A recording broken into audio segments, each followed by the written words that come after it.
श्री सच्चिदानंद सद्गुरु साईनाथ महाराज की जय। श्री सच्चिदानंद सद्गुरु पागलपाड़ गुरु महाराज की जय। श्री सच्चिदानंद सद्गुरु भरद्वाज महाराज की जय। गुरुदेव दत्त। సద్గురు సాయినాథుని యొక్క అనుగ్రహంతో ఈరోజు సాయినగర్లో బాబా యొక్క సన్నిధిలో భరద్వాజ మాస్టర్ యొక్క పర్యవేక్షణలో ఈ సత్సంగం అనే ప్రక్రియలో వాస్తవ విషయాలు ఏమిటో తెలుసుకోవడానికి ప్రయత్నిస్తున్నాం. ఇక్కడ వాస్తవ అన్నాం. మనం ఇప్పటి వరకు కూడా గుడ్డిగా అని చెప్పచ్చు, లేకపోతే యాంత్రికంగా అని చెప్పచ్చు. దేవుడి మీద నమ్మకం ఉంది. అది గుడ్డిగా అన్నా యాంత్రికమన్నా అసలైన వాస్తవం తెలుసుకోవాలనే ప్రయత్నం కూడా చేయడం లేదు. అది బాబా కావచ్చు, రాముడు కావచ్చు, కృష్ణుడు కావచ్చు, శివుడు కావచ్చు, గణపతి కావచ్చు, సుబ్రహ్మణ్య స్వామి కావచ్చు, మనం అందరినీ ఆరాధిస్తున్నాం. మరి అందరినీ ఆరాధించినప్పుడు ఏమిటి ఆ ఆరాధనలోన ఆంతర్యం ఏమిటి? ఇప్పుడు వినాయకుడు పూజిస్తున్నారు అందరూ. వినాయకుడు పూజించిన ఆంతర్యం ఏమిటి? ఆయన గొప్పతనం ఏమిటి అని ఆలోచించి పూజ చేస్తున్నామా, మామూలుగా పూజ చేస్తున్నామా? ఏది ఆయన మీరు పూజ చేస్తున్నారా అని అంటే మన సమాధానం ఉందండి. కాబట్టి దేవుడు దైవం లేదు, అసలు ఏమీ లేదు, సైన్స్ ఒకటే ప్రమాణము, కాబట్టి సైన్స్ని నమ్మండి అంటారు కదండి. మిమ్మల్ని అడుగుతున్నాం, సైన్సే వాస్తవము, ఇవంతా బూటకము అని అంటుంటారు. అసలు సైన్సు విజ్ఞానం అంటారు, వైజ్ఞానికం అంటారు. సరే, సైన్స్లో బాగా డెవలప్ అయినాను అనుకోండి, అనేక వస్తువు కనుక్కున్నారు. ఏదైనా నువ్వు ఏది కనుక్కున్నా, ఏ పని చేసినా సమాజానికి హితోచితంగా ఉపయోగపడుతుందా లేదా అనేది ఆలోచించాలి. కొంచెం అర్థం చేసుకోమా మీరు. ఏ పని చేసినా స్వప్రయోజనం ఉపయోగపడుతుందా, సమాజానికి ఉపయోగపడుతుందా? స్వప్రయోజనం స్వార్థపరులు అవుతాం. నాలో ఉన్న జ్ఞానము విజ్ఞానము సొంతంగా నేనేమన్నా తెలుసుకున్నానా అంటే లేదు. అన్నీ కూడా ప్రకృతి ద్వారా నాకు అందుతుంది. ఏరోప్లేన్ ఎలా కనుక్కున్నారు? అది పక్షులు చూసి దాన్ని కనుక్కున్నారు. చేప చూసి నౌకలు కనుక్కున్నారు. ఇంకా మా అంటే పాతాళ భైరవి సినిమా తీసి టీవీలు కనుక్కున్నారు. అంతే కదా. దంగన కొడితే పాతాళంలో కనపడతారు కదా, గొర్రెలు ఆడబోతాడు సంగతి. అంటే ఏంటి? సొంతంగా ఏమిటి ఉండదు, కానీ అది వాస్తవం అనుకుంటున్నాం మనం. ఆ సైన్స్ డెవలప్మెంట్ ఏం చేస్తుంది? లౌకికమైన వస్తువులు తయారు చేస్తున్నదానికి ఉపయోగపడుతుంది, కానీ ఆంతరికంగా మానసికమైన భావాలను మాత్రం అది సరిచేయలేదు. ఇప్పుడు ఎంతో సైన్స్ డెవలప్ అయింది. ఇప్పుడు ర్యాకెట్లు ప్రయోగిస్తున్నారు. ర్యాకెట్ల ప్రయోజనం ఉద్దేశం ఏంటి? మన భారతదేశంకి ఉపగ్రహ ప్రయోగిస్తున్నాం, అది సమాజానికి ఉపయోగపడంగా ఉంది. ఇంకో ర్యాకెట్లు ఉన్నాయి, ఇంకో దేశం ప్రయోగించడానికి ఉంది. అంతే కదా. విధ్వంసానికి ఉంది, వినాశానికి ఉంది, కానీ శ్రేయోదాయకం కూడా ఉంది. ఎక్కువగా దేనికి ఉపయోగపడుతున్నారు ఈ సైన్స్ అంతా కూడా?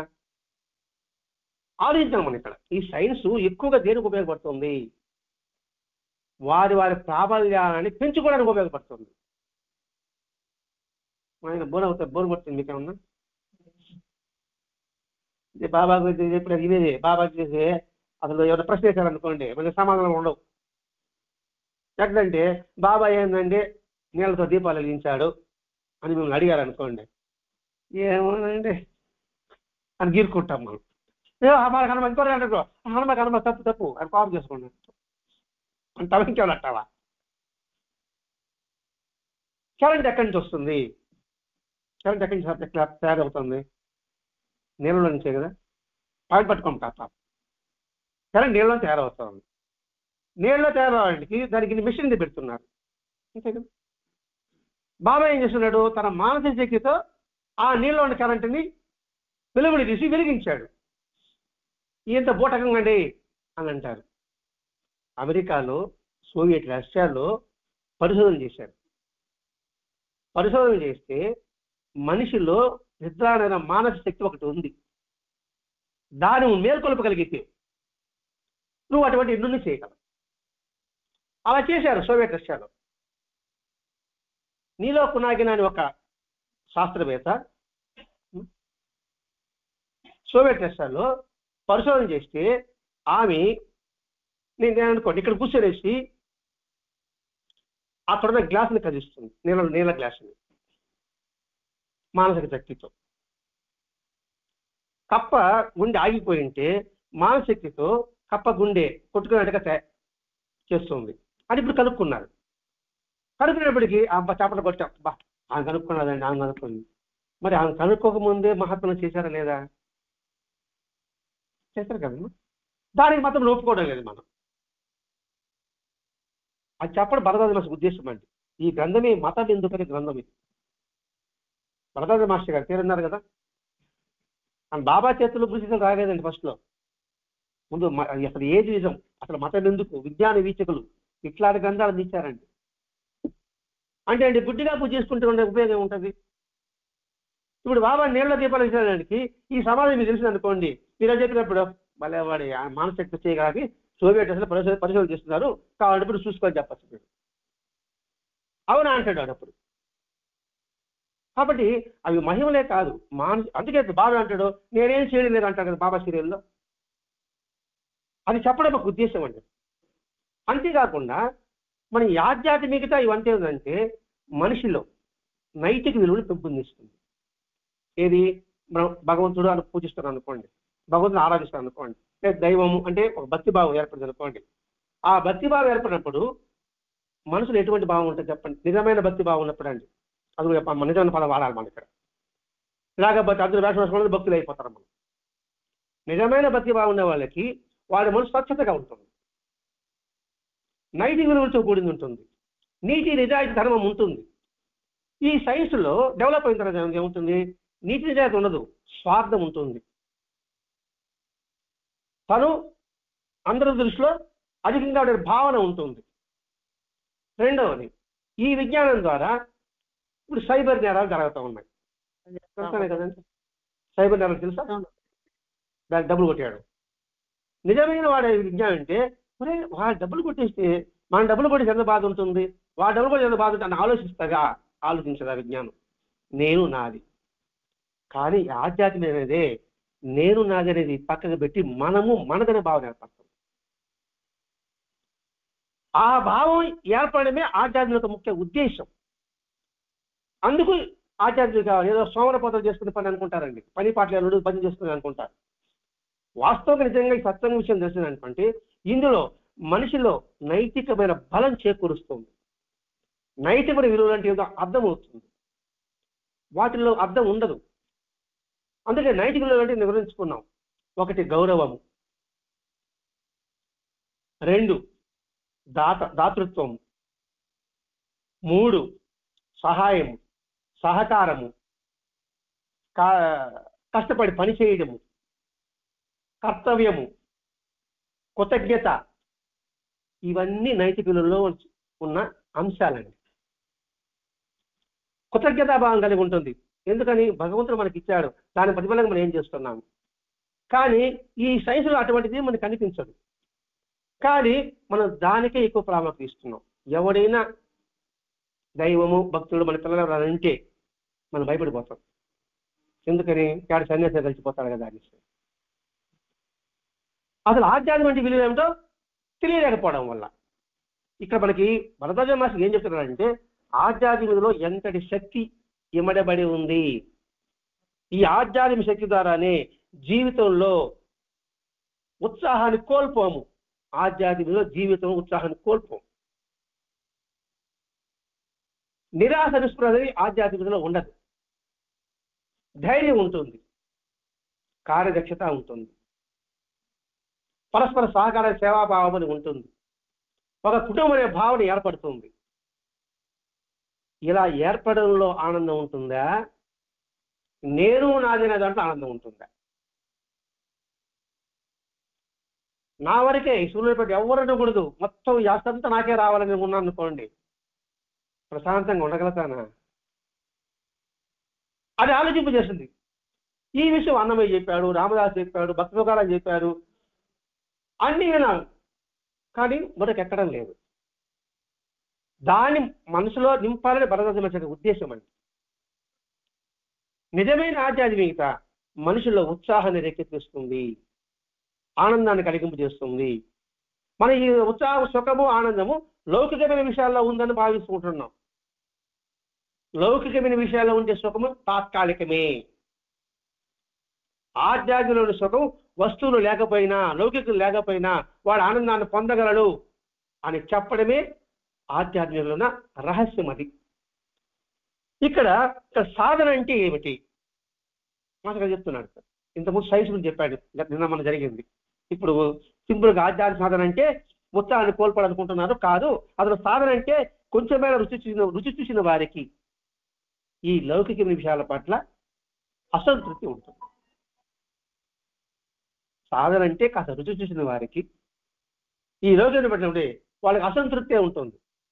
ఇవన్నీ మనకి కొంతవరకు అనుభవమే. ఏది ఈ సత్సంగం తర్వాత ఇంతకుముందు మన కార్యకలాపాలు ఎలా ఉన్నవి, ఇప్పుడు మన ఆలోచన రంగాలు ఎలా ఉన్నాయి. ఇంతకుముందు సాయిరంలో బాబా మందిరం లేదా? ఉంది కదా. మరి ఈ విధంగా కుటుంబం ఉందా? ఒక కుటుంబం వచ్చిందా? సాయి మాస్టర్ కుటుంబం సమ్మేళనం మరి 70-60 మంది వచ్చావా? జరిగిందా? మరి ఏమి అందరూ ఈ మనుషులే కదా. ఆ 70 మంది ఊళ్ళో ఉన్నారు కదా, అంతకుముందు ఉన్నాం కదా, ఒక 10 సంవత్సరాల ముందు ఉన్నాం కదా. మరి ఇప్పుడు మా కుటుంబం ఎలా అయినాము, ఎలా ఏర్పడింది? అది అసలైన తత్వం. దాన్ని పెంపొందించాలని మన పెద్దలు ఎప్పుడు చెప్పండి. వసుదైక కుటుంబం అన్నారు కదండి, విన్నారు పదం. అంటే వసుదైక కుటుంబం అంటే మనమందరం ఒక తండ్రి భూమి యొక్క బిడ్డలవు. దాన్ని పెంపొందించాలని వాళ్ళు పుట్టుకున్నారు.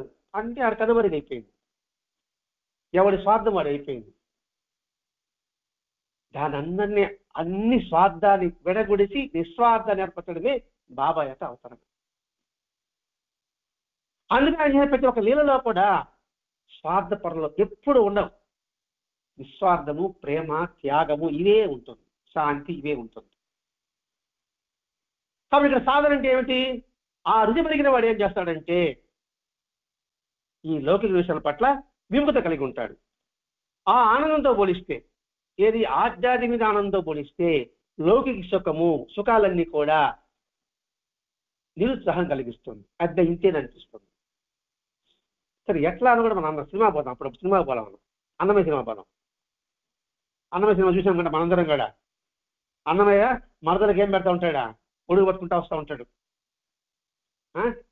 ఎంత పడికి వస్తాడు, ముందు పడిలా వెనకెనక పట్టే పడిని, కానీ వాళ్ళ సౌందర్యం చూస్తూనే ఉండాలి. అంటే ఈ బాధ కూడా ఆ సౌందర్యం ముందు ఈ బాధ ఒక లెక్క కాదు. అప్పుడు వెంకటేశ్వర వచ్చాడు, వచ్చి ఏనా గొడుగు పడుతున్నావు అన్నాడు. ఒక అన్నమయ్య విషయంలో కాదండి, ఇంకొక మహత్వ విషయంలో కూడా జరిగి ఉండదు. ఇది కూడా ఈ సౌందర్యాన్ని చూడలేక ఒక క్షణం కూడా నేను ఉండలే అన్నాడు. ఇంతకన్నా గొప్ప సౌందర్యం ఉంటే ఉండనే ఉండదు అన్నాడు. సినిమా చూసాం కదా, మళ్ళా చూద్దాం, ఇప్పుడు కనబడతా ఉన్నాడు. ఉంటే ఏం చేస్తావు, వదిలేస్తా అన్నాడు. వెంటనే అతనికి అనుభూతి కలిగింది. వదిలేశాడా, ఉంచాడా? త్యాగం కూడా పాడతాడు. ధనం గొప్పదా, రాముడి యొక్క సన్నిధి గొప్పదా అని. ఈయన పాట కూడా ఉంటాడు. రాముడి యొక్క సన్నిధి గొప్పది. అటువంటిది ఆధ్యాత్మికత అండి. ఇది మనసులో పెంపొందించాలే పరమాత్మ మధ్య కృషి. లేదు ఎందుకంటే సత్సంగాలు, ఎందుకంటే మనుషులు నైతిక ప్రవర్తన రావాలి. లేకపోతే వాడు మనిషే కాడు. వాడు పశుత్వంతో కూడినవాడు. అంటే పశుత్వం అంటే నాలుక జంతువుని కాదండి, పాశములతో కట్టబడిన వాడిని పశువు అంటారండి. మనకన్నీ పాశాలే. ప్రేమ, రాగము పాశమే, ద్వేషము పాశమే, అహంకారం పాశమే, కామము, క్రోధం అన్ని పాశాలే. ఆ పాశాలతో కప్పబడి ఉంటాం కాబట్టి మనం పశువు అంటారు. పశుపతి అంటాడు శివుణ్ణి, ఈ పాశాలకు అధిపతి. ఈ పాశాలని ఆయనగా నడిపించామంటే ఈ పాశాల నుంచి విముక్తి కాగలము. కాబట్టి ఈ కారణం తెలియకుండానే ఏదో ఆధ్యాత్మికత ఉండేవాళ్ళు అన్ని కోల్పోతారు అనే నానుడు ఉంది.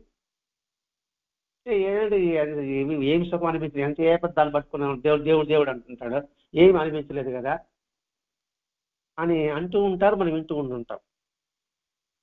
కానీ సాధకుడు అన్ని అనుభవిస్తే ఆనందపరుస్తాడు. ఏది వదులుకోవాల్సిన అవసరం కూడా లేదు. అంటే ఎక్కువ మంది తల్లిదండ్రులు కూడా ఇదే బాధ అండి. జులాయి తిరిగింది అనుకోండి, ఈ కాలంలో అందరూ అంతే కదండి అంటాం. వాడికి రెగ్యులర్ గుడికి మీరు అనుకోండి, వాడి సన్యాసి అయిపోతాడు. ఎందుకంటే అది కూడా కారణం ఉందండి. ఈ కాలంలో కొన్ని సాంప్రదాయాలు, కొన్ని ఆట అలాగే ఉంది. తల్లిదండ్రులు వదిలిపెట్టేసి ఒక ఆశలో జరిగిపోయి దాంట్లో కూడా కొట్టుమిట్లాడుతున్నారు. మీరు చూసే ఉంటారు, వినే ఉంటారు కూడా. తల్లిదండ్రులను వదిలిపెట్టి భగవంతుని దగ్గరికి వెళితే భగవంతుడు సమ్మతిస్తాడా అనే విషయం దానికి ఏం చెప్తారు? బుద్ధుడు సంగతి చెప్తారు. బుద్ధుడు రాజు వదిలేశాడు కదండి, వాడి మీద కూడా మా అమ్మని వదిలేసినాం అని చెప్తా ఉంటారండి.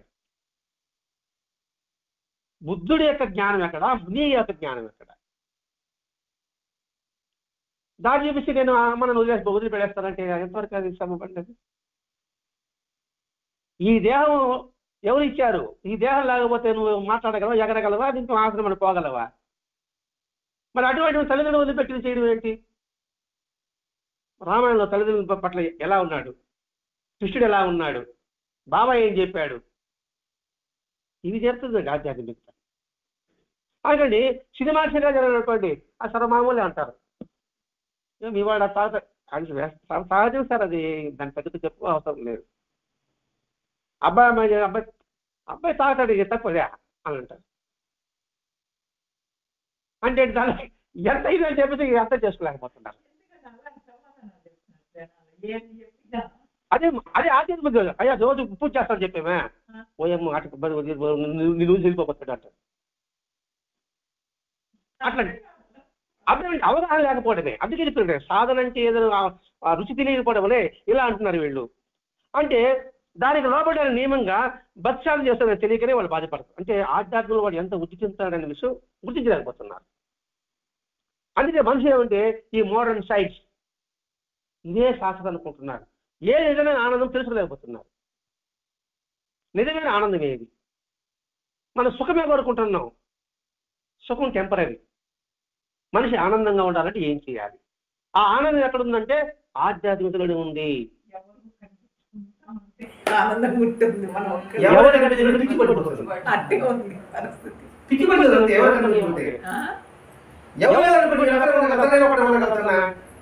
ఉండడం లేదు. ఎవరితోనే ఏమన్నా అన్నామనుకో దానికి ఆమె చేసేది తప్పే, అదే మంచిది, నువ్వెందుకు అంటే సమాజం అటు ఆలోచిస్తున్నారు అంతే.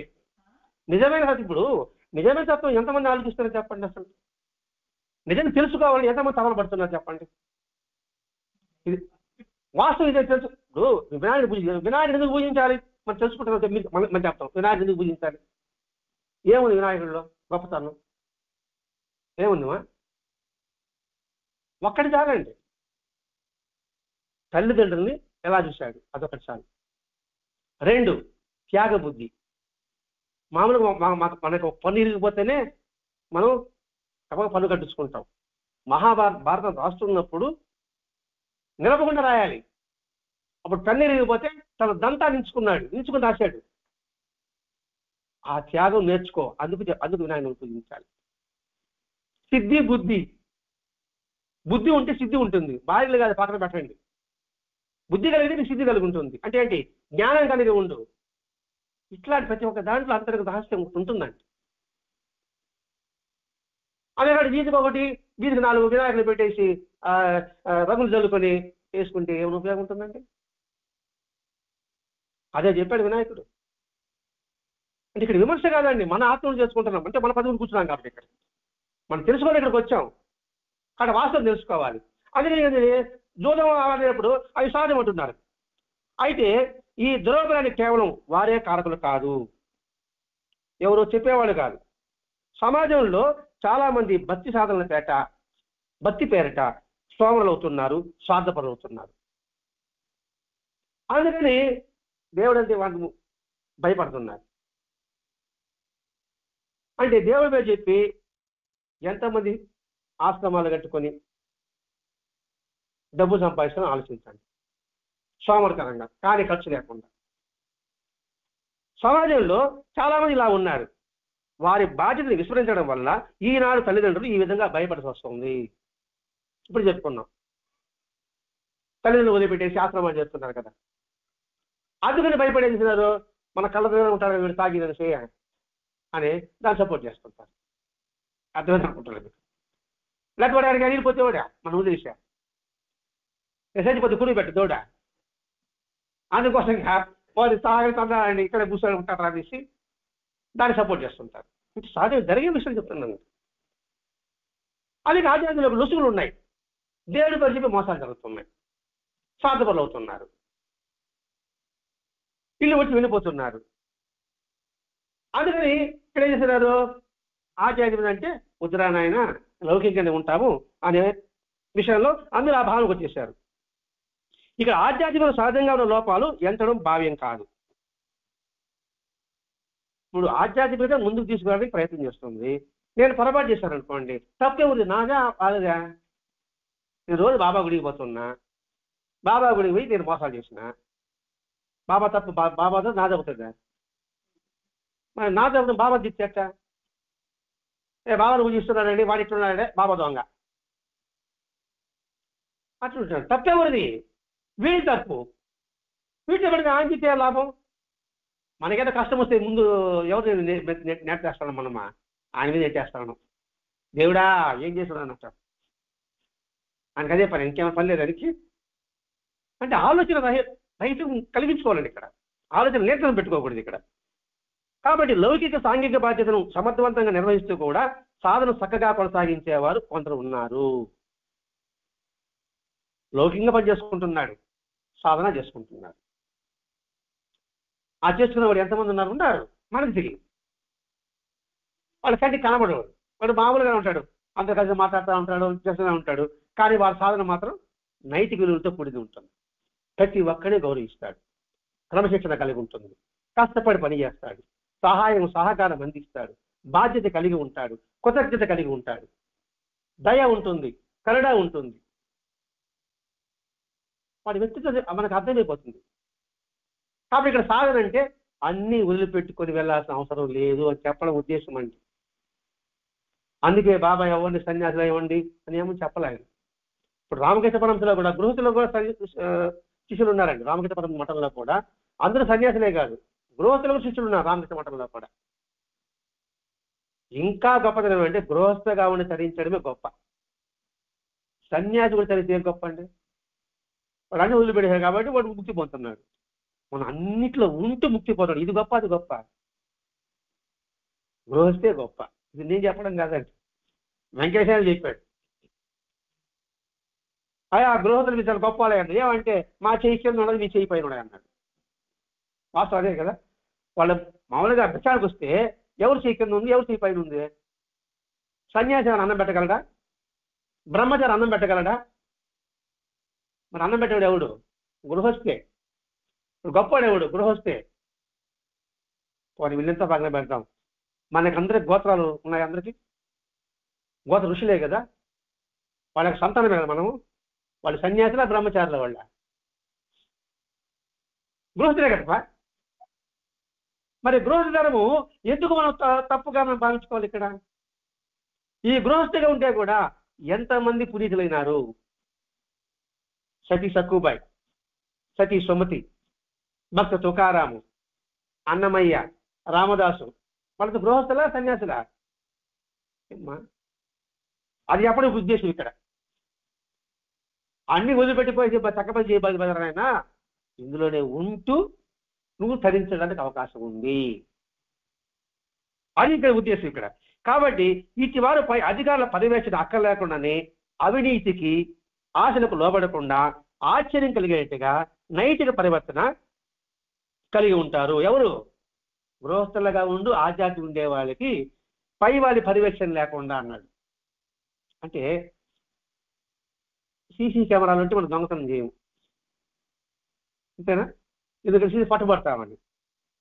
అది ఎవరికి? ఈ సైజు ఉండేవాళ్ళకి. ఆధ్యాత్మికకి సీసీ కెమెరాస్ అవసరంలా. ఎందుకంటే వాడు ఎవరైనా ఎప్పుడు ఉంటాడు, రేపు భగవంతుడు చూస్తున్నాడు రా అని. అర్థమైంది కాబట్టి అడుగు మాకు చెప్తాడు. ఆధ్యాత్మికవాడు వాడికి పర్యవేక్షణ అవసరం లేదు. వాడు ఎప్పుడు నీతిగానే ఉంటాడు, ధర్మంగానే ఉంటాడు, సత్యంగానే ఉంటాడు వాడు. ఎందుకంటే భగవంతుడు సర్వాంతర్యాలు కదా, అంతా ఉన్నాడు కదా. ఆయన ఎక్కడ లేడు. మా గురువు గారు నన్ను శిష్యులు పిలిచి 4 అరటిపళ్ళు ఇచ్చి ఎవరు చూడకుండా తినమన్నాడంట. తింటండి అన్నాడంట. సరే ఒకటి చూసినాడంట, ఇట్లాంటి చూసినాడంట, తలుపు గిట్టుకేసుకేసినాడంట, గబగ తీసినాడు. ఇంకొకడు ఎక్కడ ఉంటుంది చెవులు చూస్తాయి కదా చెప్పి కూడా అడిగి తిన్నాడంట. ఇంకొకటి పుసికేసి తిన్నాడంట. ఇంకొకటి తెచ్చి సాగుకి ఇచ్చేసినాడంట. ఏదన్నాడు, నేను తిన్నాను సార్ అని పోనీ చిక్కడు అడ్డుపడిందా, ఏం గురువు ఏమైనా తినలేదన్నాడు. అంతా ఉన్నాడు, ఎవరు అక్కడ ఆడ చూసుకునే అన్నాడు శిష్యుడు. అర్థమైంది అనుకుంటుంది. అందుకని బాబా సర్వజ్ఞుడు సర్వాంతర్యామిగా నిరూపణ చేశాడు. ఇప్పుడు బాబా అంతటా ఉన్నాడంటే మన మనసులో ఎటువంటి భావాలు ఉంటుంది, పర్యవేక్షణ అవసరం లేదు. ఈ భావాలు ఉంటే కోర్టులు అవసరం లే, పోలీసులు అవసరం లే. ఆ స్థితి రావాలి, ఆ నైతికంగా పెంపొందాలి మనుషులు అని మహాత్మత ప్రయత్నం చేస్తున్నారు. కానీ వాళ్ళు మరి ఎందుకు సాధించలేకపోయారంటే నిన్న చెప్పుకున్నాం. అంటే వాళ్ళు బాగుపడిన స్థితిలో మనం ఉన్నామంట. అంటే ఏంటి, దాని కింద ఉదాహరణ చెప్పుకున్నాం. బాగా మనం పాయసమో చేస్తామని అనుకోండి, బాగా అడిగట్టిపోయింది అనుకోండి, ఆ పాత్ర ఎలా ఉండిపోతుంది, జిడ్డు అయిపోతుంది. సోప్ వేస్తే పోదు, లిక్విడ్ వేసినా పోదు. టీవీలో మాత్రం ఒక డ్రాప్ వేస్తే తలసల వేస్తుంది అంటారు. ఎప్పుడు జిడ్డు తక్కువగా ఉంటే, జిడ్డు ఎక్కువగా ఉంటే ఒక డ్రాప్ కాదు బాటిల్ మొత్తం పోసినా అది పనిచేయదు. మన పరిస్థితి అది. ఇంతకు ఎందుకు మారలేరండి అంటాడు కదండి. టీవీ ఆన్ చేస్తే పొద్దునేసే కూడా ఏ సూక్తిలే. మరి ఎందుకు ఈ సమాజం ఇలా ఉంది? ఒకడంటే ఎందుకు పడ్డం లేదు, ఒకడు ఎందుకు వీడికి అసూయ కలుగుతుంది? మీరు బాగా ఎదిగిపోయారండి, నాకెందుకు అసూయ? గమనను వాళ్ళు ఏదో చేస్తుంటారండి, లేకపోతే ఇంతకంటే వస్తారండి అంటండి. వాళ్ళకి ఎందుకు వచ్చిందండి? మనం పొద్దులేస్తే నామాలు పెట్టుకుంటాము, ఇది పెట్టుకుంటాము, మా వేషాలు వేసుకుంటాము, బాగా చేసుకుంటాము, కలబడితే బాబా బాబా రామ రామ అంటానే ఉంటారు. మళ్ళీ నా బోటు కదండి తీసుగా మీరంతా మంచి పుణ్యాత్ములు కనబడాలి. మరి ఆ వాస్తవాన్ని బాబా తెలియజేస్తున్నాడండి. భద్రాద్రి మాస్టర్ ఉద్దేశం అదే. ఈ గ్రంథమే ఇది బాబా పుస్తకం ఏం కాదండి, మతం ఎందుకనే పుస్తకం ఇది, వాస్తవం తెలుసుకోవాలనే పుస్తకం ఇది. పుస్తకం పేజీలు తక్కువ, విషయం ఎక్కువ. అభ్యాస విధానం మనం తెలుసుకోవడానికి మనం ప్రయత్నం చేస్తున్నాం. ఇలా నైతికంగా జీవించడం ఎంతో బాధాకరమైనదని మనం అనుకుంటాం. ఏది ధర్మంగా ఉంటే తన కష్టం రా, అదే కదా మన పచ్చ అనుకునేది. ఏం ధర్మం చేస్తామండి, అధర్మం ఉంటే బ్రహ్మాండంగా పోతా ఉన్నాడు, ఆనందంగా ఉన్నాడు, సుఖంగా ఉన్నాడు అంటానే ఉంటాం మనం. నేనే ధర్మంగా ఉండా, ఏడండి నా కష్టానికి ఫలితం లేదు అని అంటాను. నిజంగా అన్యాయంగా అధర్మంగా సంపాదించినవాడు నిజంగా హృదయపూర్వకంగా వాడు సుఖంగా ఉంటున్నాడా ఆలోచించండి. దీనికి పై కనబడతాడు, నలగిన చొక్కా, సెంటు, మంది మార్బలవం అన్నీ ఉంటుంది వాడికి. కానీ వాడి మనసులో మాత్రం క్షణం క్షణం క్షణం క్షణం పొంగతా ఉంటాడు. ఈ మనుషులు మేపకపోతే వాడి చుట్టూ ఎవరు ఉంటారండి? 10 మంది జారిపోతాడు బాగా కట్టి నిద్రపోగలుగుతాడు వాడు ఏమన్నా? అది చెప్తాడు. ఈ నైతికం ఉండే వాళ్ళంతా కూడా ఏమంటున్నారు, చాలా బాధాకరమని మనం అనుకుంటాం.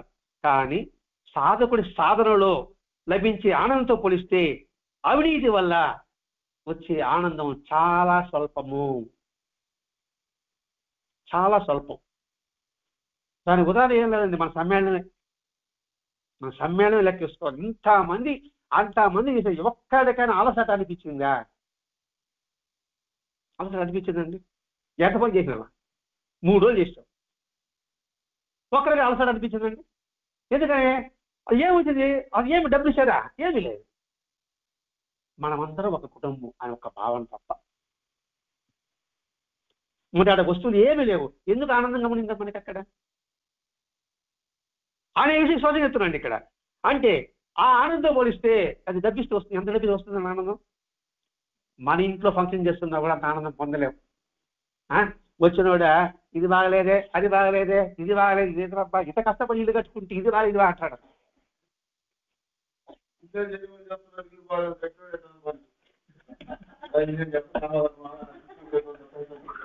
మాట్లాడేది వాడి పరిస్థితి. ఏదో చోటు చెప్పండి వచ్చినోడు. కాబట్టి అది ఈ ఆనందం వచ్చిన వాడికి అది పేలవంగా అనిపిస్తుందట. అంతేకాదు వాళ్ళ లక్ష్యం ఎంత ఉత్తమమైందో వారికి తెలియబట్టి దానికి అవరోధం కలిగించే ఇతర ఏది కూడా వాళ్ళు ఆశించరు. మన లక్ష్యం ఏంటి? ఆధ్యాత్మికంగా ముందుకు పోవాలని లక్ష్యం. ఈ లక్ష్యం ఉన్న తర్వాత దీనికి ఏది ఆటంకాలు వస్తుందో దాన్ని పెద్ద పట్టించుకోడు, తొలగించుకుంటా పోతా ఉంటాడు. కానీ వాటిలో ఆటంకం వచ్చి అనుకోండి, తొలగించుకునే వాడి వల్ల కూడా కాదు వాడికి. అంటే దీని విలువ తెలుసుకున్నాడు కాబట్టి. ఇప్పుడు ఆధ్యాత్మికత అంటే సత్సంగం తెలుసుకున్న అప్పుడు వాడికి దీన్ని కాపాడడానికి ప్రయత్నం చేస్తాడు. దీనికి ఏది అడ్డుచే తొలగించడానికి తీవ్ర కృషి చేస్తాడు. కాబట్టి ఇందులోని నువ్వు ఆనందాన్ని పొందగలవు.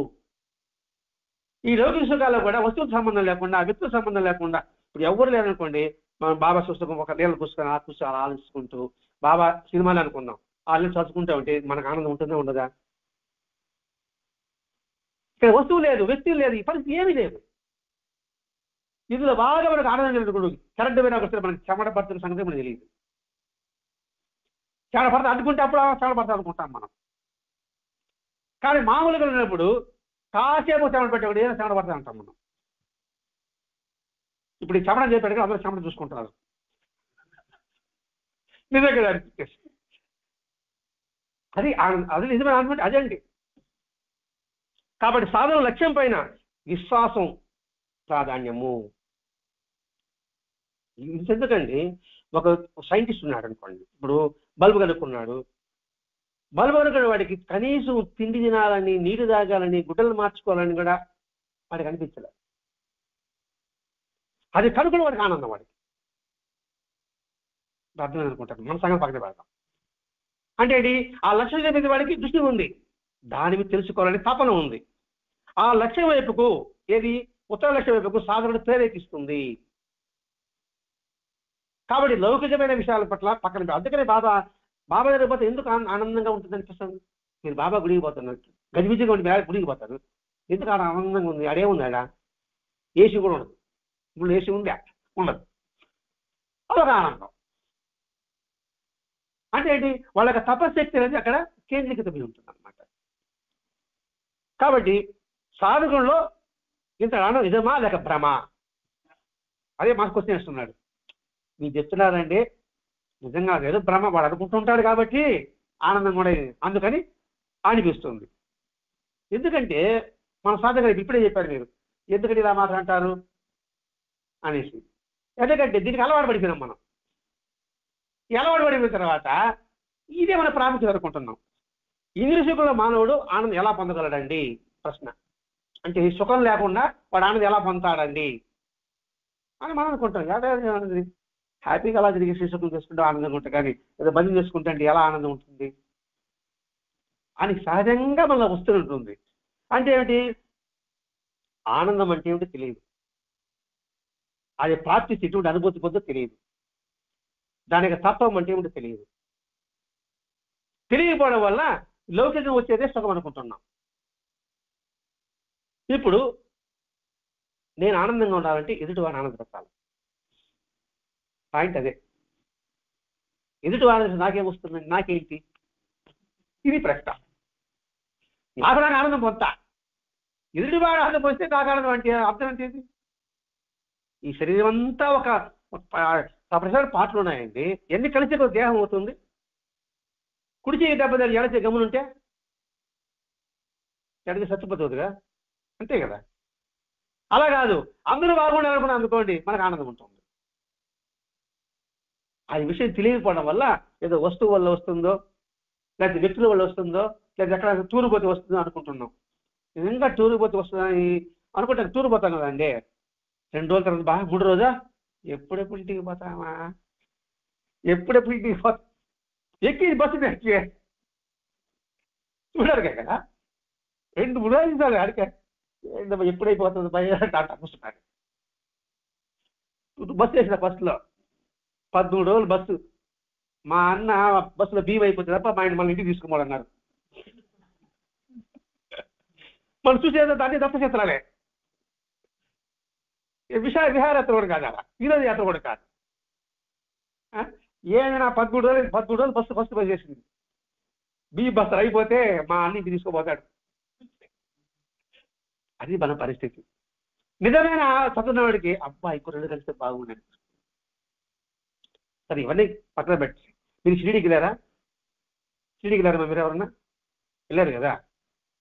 ఎన్ని రోజులు ఉన్నా కూడా అప్పుడే అయిపోయిందని ఉందా? అబ్బా ఏదైనా ఇంకా 5 రోజులు అన్నాను ఉందా? ఎవరికైనా చెప్పండి. వారం ఉంటాం, వారం అయిపోయినప్పుడే అనిపిస్తుంది మళ్ళా. అంటే ఏమిటి? వాడు ఎవరి మనుషులు టచ్ కూడా ఉంటుంది మాకు. ఎవరికి వాడు ఉంటాడు, ఎవరికి పారాయణ చేసుకుంటాడు, ఎవరు ప్రయత్నం చేసుకుంటూ ఉంటాడు. భోజనం ఎవడు పోతూనే ఉంటాడు. మనుషులతో కలయిక లేదు, వస్తువులు మన దగ్గర ఏముండవు, పరిస్థితి ఒకే పరిస్థితి అక్కడ ఉంటుంది. ఎందుకు ఆనందం ఉంది అక్కడ? దాని విలువ తెలుసు కాబట్టి. అందుకని అటువంటి విలువ తెలిసిన వాడు ఆ లక్ష్యం వైపే వెళ్తాడు. అంటే ఆ తత్వం తెలియకపోవడం వల్ల నేటి మానవుడికి ఇంద్రియసుఖాల కోసం అన్వేషించే గతి పట్టింది. దాని విలువ తెలియకపోవడం వల్లే వాళ్ళతో మాట్లాడతాం, వీళ్ళతో మాట్లాడతాం, ఆ వస్తువు పెట్టుకుంటే ఈ వస్తువు పెట్టుకుంటాం అనే గతి ఏర్పడింది. ఇది ప్రకృతి మాయ మనల్ని భ్రమింపు చేస్తుంది. వీడు ఉంటాడా, వెళ్ళిపోతాడా, మన ఆలోచన రేకెత్తిస్తుంది. అది గుర్తుపెట్టుకోవాలి. అందుకే మహాత్ముడు భగవంతుడు కూడా మామూలు సత్సంగం సాధించేవాడికి కొన్ని మహిమలు ఇస్తాడు. అది ఇస్తాడు, నేను పొంగిపోతా. ఎందుకు ఇస్తాడంటే ఈ మహిమలు పట్టుకొని వీడు అధోగతి పాలవుతాడా, ఈ మహిమలతో 10 మందికి ఆసరాగా ఉంటాడా. 4 మహిమలు నాకు వచ్చేటప్పటికి ఏమవుతానో నేనే దేవుడైపోతా. నేను దేవుడైపోను, అందులో నన్ను దేవుడు చేస్తాను. ఇంతమంది దేవుడు చేస్తున్నారు కదా, అది ఏం చేస్తారా? ఇంకా పైకి ఎక్కడ ఇంకా దిగడం కష్టం అండి. పైకి ఎక్కడ మనం దిగడం మన వల్ల కాదు వాడికి. ఇంకా ఆ మాయ నుంచి బయటపడగా బాబా చూడండి, బాబా చేత ప్రతి ఒక్క అంశం చూడండి, ప్రతి ఒక్కడు మనకి హెచ్చరికే ఉంటున్నాడు. రామాయణంలో కూడా ఉంది, భారతంలో కూడా ఉందండి. కానీ మనం గుర్తుపట్టలేకపోతున్నాం అంతే. ఆ గుర్తుపట్టలేక బాబా మనకి వేగి తీసుకొస్తున్నాడు. ఇక్కడ ఈ భ్రాంతి లేకుండానే సాధనలో ఆనందాన్ని పొందుతూ కూడా జీవితంలో ప్రకృతి ధర్మాలని చూచ తప్పకుండా శ్రేష్ఠ రీతిలో ఆచరించడం ద్వారానే సాధ్యమని మహాత్ముల చరిత్రలంతా నిరూపిస్తున్నాయి. అందుకని మీరాబాయి ఏమి చెప్పుకున్నాం కదా, వీళ్ళందరూ చూడండి ఆధ్యాత్మంలో ఉంటూ కూడా వారి ధర్మాన్ని పాటిస్తే వారికి ఆనందం ఉంటుంది. ఇది ఎవరైనా సరే ప్రాక్టీస్ చేసి ఎవరికి అర్థమవుతుందండి. భరద్వాజ మాస్టర్ ఎగ్జాంపుల్ తీసుకుందాం. భరద్వాజ మాస్టర్ మనలాగే జన్మించాడు, మనలాగే చదువుకున్నాడు, మనలాగే ఉద్యోగం చేశాడు, మనలాగే గృహస్థ అయ్యారు. మనకి సంతానం కూడా ఆయనకి సంతానం ఉంది. మరి ఆయన స్థానం ఏంటి, మన స్థానం ఏంటి? సాధ్యపడే అవకాశం ఉందని నిరూపణ చేస్తున్నారు ఆయన. సాధ్యం అంటే సాధ్యమే, అసాధ్యం అనుకుంటే అసాధ్యమే. ఆయన కాదు వీలైందండి నా వల్ల ఎలా అవుతాంటండి. సంకల్పం ఉండాలే కానీ నెరవేరదంటే ఏది ఉండదు. దీనికి ఉదాహరణ మనకి భారతం పోదామండి. ద్రోణాచార్యుడు ఏకలవ్యుడు ఉంటారు మీరు ఏకలవ్యుడు నాకు విద్య నేర్పించమంటే నువ్వు అటవీకుడు రాని నేర్పించను అన్నాడు. మరి ఏకలవ్యుడు ఏం చేశాడు? ఆ ద్రోణుడు బొమ్మను పెట్టుకున్నాడు. బొమ్మే కదా, బొమ్మ ఏమైనా మాట్లాడిందా, బొమ్మ ఏమైనా చేయించిందా? అర్జునుడు మించిపోయాడు. ఎలా వీలైందండి? సంకల్ప సిద్ధి. ఎంతగా మించిపోయాడంటే శబ్దభేది అనే ఒక విద్య ఉంది. అది ఎలా అంటే ఏమో శబ్దం వచ్చినా బాణం వేశాడంటే నేరుగా దానికి తగలాల. అది అర్జునుడు కూడా తెలియదు, నేర్పించాడు ద్రోణాచార్యుడు. అటువంటి విద్య చూసింది. వీడు వేడైపోయినప్పుడు కుక్క అరిస్తే వీళ్ళు చూసి కుక్క అరవకుండా అనేక బాణాలు వదిలిపెట్టాడు. కుక్క అట్లే వదిలేసింది అనమాట. అది చూసాడు ద్రోణాచార్యుడు. ఎవరెవరైనా వీడుంటే ప్రమాదం చెప్పేసి బట్టల మీద కొనుక్కున్నాడు. ఎందుకు ప్రమాదం చెప్తా? పాండవుల్ని నాశనం చేయాలంటే దుర్యోధన ఎదురుతా ఉంటాడు. వీడి ఆడు పట్టుకున్నాడు అనుకోండి, ఇంక అర్జునుడు ఓటమే. ఆ ధర్మం నశించిపోతుంది. ఇంతలో ఉంటాయండి. మనం అనుకుంటామా వాడేం గురువు అండి, బట్టలు తీసుకున్నాడా అని అంటామన్నామండి. ఆ వాస్తవం చెప్తున్నాండి వరదాన మాస్టర్ ఇట్లా. అందుకని ఈ సత్సంగం ఏర్పరిచిందంటే సత్యమైన దాన్ని తెలుసుకోవడానికి మనకి అవకాశం ఉంటుంది. కాబట్టి నువ్వు ఆధ్యాత్మికం ఉంటూ కూడా నువ్వు ధర్మంగా నీ ధర్మం నిర్వర్తించు కూడా నువ్వు ఆనందాన్ని పొందవచ్చని మహాత్ములు చర్చలు చెప్పాయి. అట్లా చేయడానికి నిజమైన ఆనందం అంటే ఏమిటో ఎలా వస్తుందో తెలియడం మనకు అవసరము. ఇప్పుడు ఆనందో బ్రహ్మ అనే పదాలు వాడుతూ ఉంటాం. విన్నారు పదం ఆనంద బ్రహ్మ అని? ఏంటి ఆనంద బ్రహ్మ? ఆనందమే బ్రహ్మతత్వం అని అర్థం. ఆ ఆనందం ఎక్కడొస్తుంది? అది మనలోనే ఉంది అని చెప్పబోతే తర్వాత అధ్యాయంలో. తర్వాత మనకేం కావాలి, ఆనందం అంటే ఏమిటి? కాబట్టి ఆధ్యాత్మికత అనేది బూటకం కాదు. ఈ ఆధ్యాత్మికత మనలో నైతికమైన విలువలు పెంపొందిస్తుంది. సైన్స్ పెంపొందించడానికి అవకాశం చాలా తక్కువ. లేకపోతే అనుభవం అనుకుంటున్నారు, ఒక్కో దేశం యుద్ధం చేస్తున్నారండి. జరుగుతూనే కూడా యుద్ధాలు ఏంటి? ఎందుకు వాడిని నాశనం చేయాలంటే నా ఆధిపత్యం కావాలి. నీకు ద్రోహం చేసి యుద్ధం చేయి, ఇబ్బంది లేదు. నా ఆధిపత్యం యుద్ధం చేయడం ఏంటి? అందుకే మన భారతదేశం ఎక్కడ యుద్ధం చేసినట్టు ఉందండి. ఇప్పుడు కాదు, ఎప్పుడు చూసామండి. మనం పోయి ఎవరైనా యుద్ధం చేసి ప్రకటించామా ఇన్ని సంవత్సరాలుగా? మనం యుద్ధం చేసి బాగా మనం యుద్ధం చేస్తాం, అంతే కదమ్మా. అందుకు భారతదేశంలో పుట్టడమే ఎన్నో జన్మల పుణ్యం అండి. అందులో బాబా నడియాడిన మహాత్ములు నడియాడిన ప్రదేశంలో మనం జన్మించాం. సరే బాబా పక్కన పెడతాం. గొలవడి వెంకటేశ్వర నడియాడిన ప్రదేశంలో మనం జన్మించాం. ఎంత పుణ్యము. గొలవముడే ఉన్నారండి. గొలవముడు చెన్నై అంతా తిరిగాడు. కాళాస్తి అన్నీ తిరుగున్నాడు ఆయన. ఈ ప్రదేశం సిద్ధారాయణ స్వామి కూడా తిరుగుంటాడండి. కాళాస్తి, తిరుపతి, సిద్ధారాయణ స్వామి అని. ఆ ప్రదేశం మనం జన్మించాం. మనం ఎంత దృష్టిలో అవుతుందండి. కాబట్టి ఆధ్యాత్మికత అంటే సోమరతనం కాదు. ఆధ్యాత్మికత ఉంటే నిరుత్సాహం కాదు. ఆధ్యాత్మికత అంటే ఆనందం. మనల్ని సంస్కరించుకుంటూ ఎదురువారు సంస్కరించడానికి అవకాశం ఉంటుంది చెప్పడమే భరద్వాజ మాస్టర్ ఉద్దేశం అండి. అందుకే ఇది మతం ఎందుకు? మతం అనేది మతిని పెంచేదిగా ఉండాలి. స్వామి వివేకానంద చికాగోలో దాదాపు 150-30 సంవత్సరాల క్రితం సర్వమత సమావేశంలో ఏం బోధించాడు ఆయన? ఆయన బోధించింది ఒకటే, శరణార్థులను అప్పుని తెచ్చుకోండి, సర్వమత సహనాన్ని కలిగి ఉండండి. అంటే ఏ మతం ఆయన దేశించలేదండి. 30 ఉపన్యాసాల్లో ప్రపంచాన్ని గడగడాడించాడు ఈ ఒక్క వాక్యంతో. శరణార్థులు అప్పుని తెచ్చుకోండి. శరణార్థులు అంటే వాడు కులం చూడబాక, వర్గం చూడబాక, జాతి చూడబాక, మతం చూడబాక. అదే అంటారు సనాతన ధర్మం అంటే అదేనండి. సనాతన ధర్మం అంటే అదే, దాని ఉద్దేశమే అదే. ఆ ధర్మం తెలియకుండా మీరు సాయిని పూజిస్తున్నారే, ఆయన మీరు పూజిస్తున్నారే, సనాతనాన్ని బస్సు పట్టిస్తున్నారు అని అంటుంటారు కదండి. విన్నారా పాపమేమన్నా? అది అదే బస్సు చెప్పండి. అసలు బాబా ఏం బస్సు పట్టిస్తున్నాడు? నిజంగా బాబాని సేవించే వాళ్ళే ధర్మంగా న్యాయంగా ఉండాలండి. అంటే అందరూ కాకుండా కొంత సగం మంది ఉన్నారండి. ఏదో అనుకున్న తరపునో ఏదో పుస్తకాలు ఇవ్వడమనో వాళ్ళ తగిన సేవ చేస్తున్నారు. నేను సాధారణ బైకులు పెట్టిస్తున్నాను, నేనేం చేస్తున్నాను సంగతి వాళ్ళు ఆలోచించరండి. అవి చెప్పడే మాస్టర్ గారి యొక్క ఉద్దేశం. అది ఈరోజు మతం ఎందుకనే గ్రంథంలో మాస్టర్ గారు ఆ చెప్పిన విషయాల్ని మన పరిణతి మేరకు వివరించుకున్నాం. శ్రీ సచిదానంద సద్గురు సాయినాథ్ మహారాజ్ की जय. శ్రీ సచిదానంద సద్గురు భరద్వాజ్ మహారాజ్ की जय. శ్రీ సచిదానంద సద్గురు పాలపాడు గురు మహారాజ్ की जय.